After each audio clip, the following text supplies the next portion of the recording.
Trâu giống đi. Trâu bò giống đi. Quá đẹp luôn.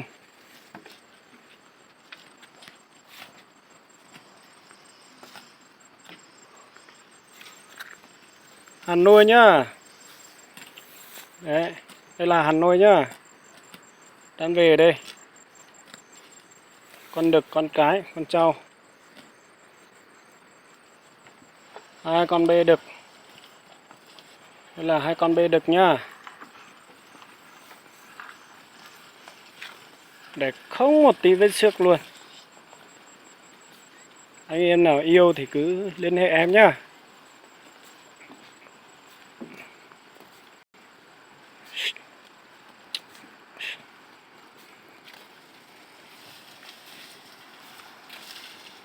Rất rẻ.